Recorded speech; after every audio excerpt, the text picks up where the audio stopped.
The video for April 15th, 2017 is entitled Flat Earth BS is a Meaningless Diversion.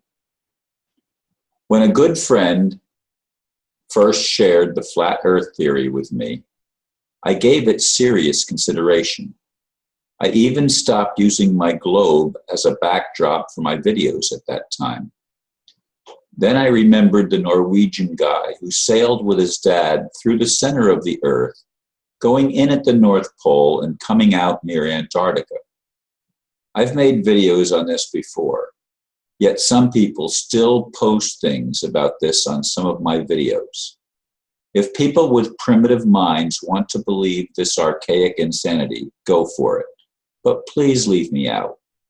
There are much more important things to address at this time in our history than some insanely primitive flat earth hypothesis that has no relevance now or ever.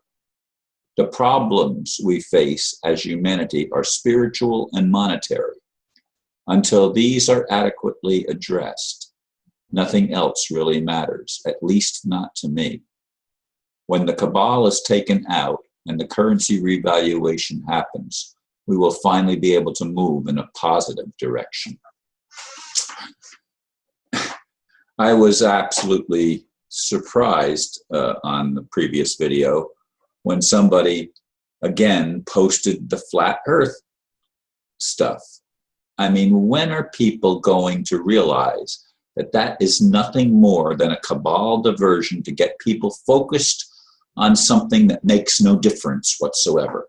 I don't care if the earth is a square, which of course it isn't, but even if it was, it wouldn't matter. The shape of the earth is irrelevant to the situation in which we find ourselves as humanity, living on a planet that has been sequestered and taken over by a very, very dark and malevolent entities, plural, or an entity that has been allowed to superimpose its will over everybody else and violate the basic principles of free will, making will not free at all.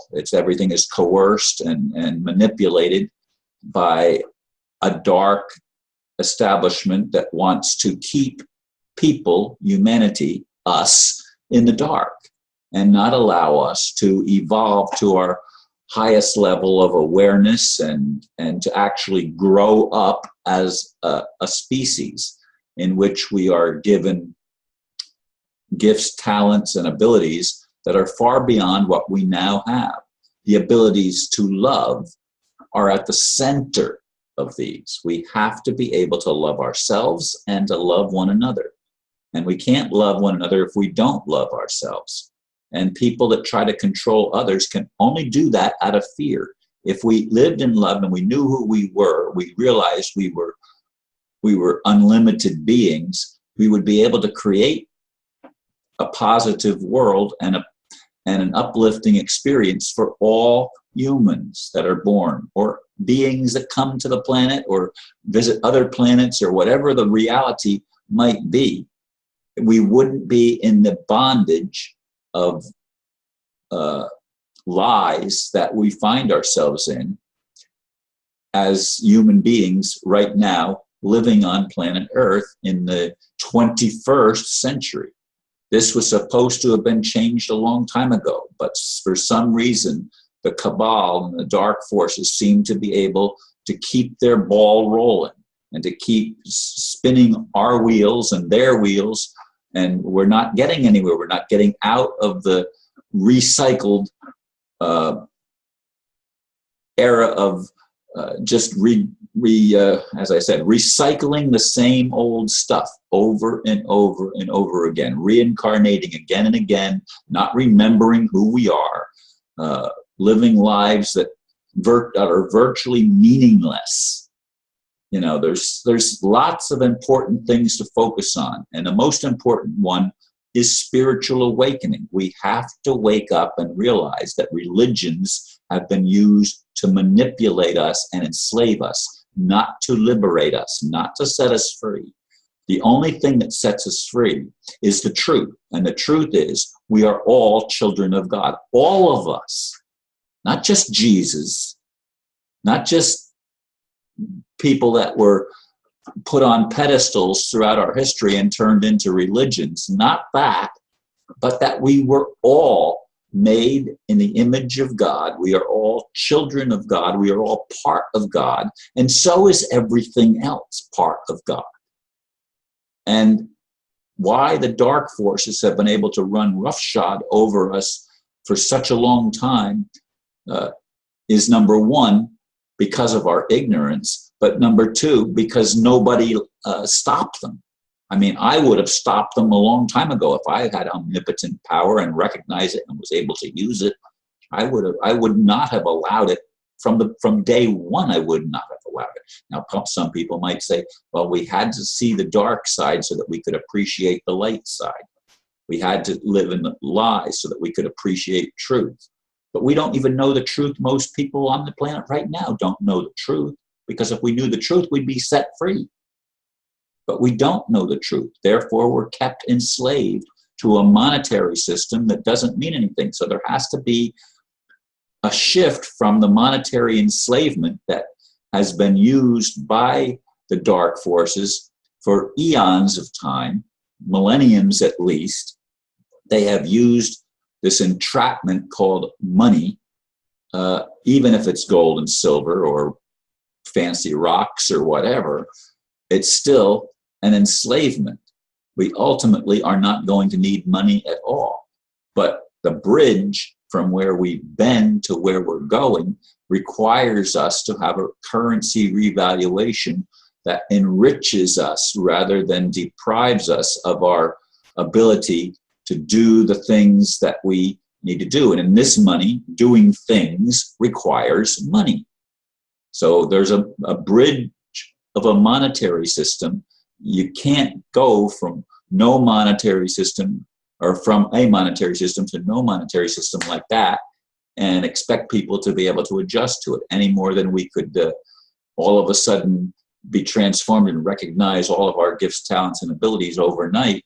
The change has to be step by step. It has to be progressive.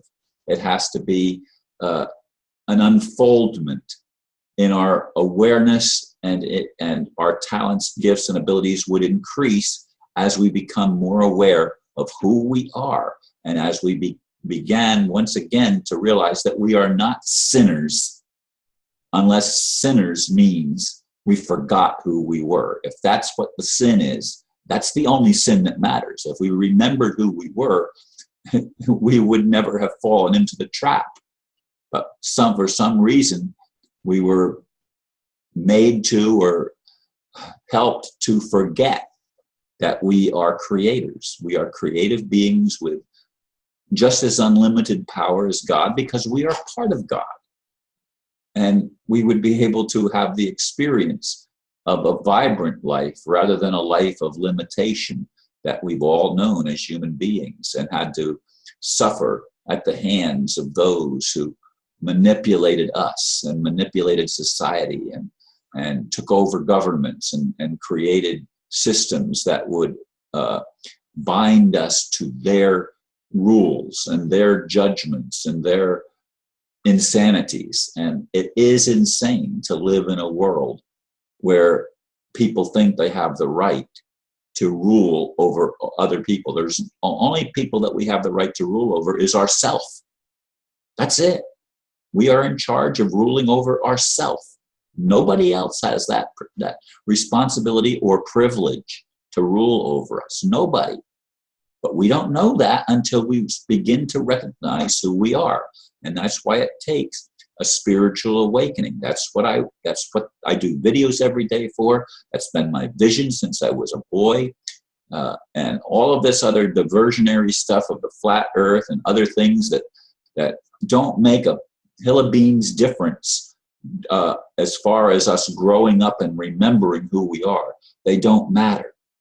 Anyway, folks, continue to focus on what it means to love one another, because that's the answer.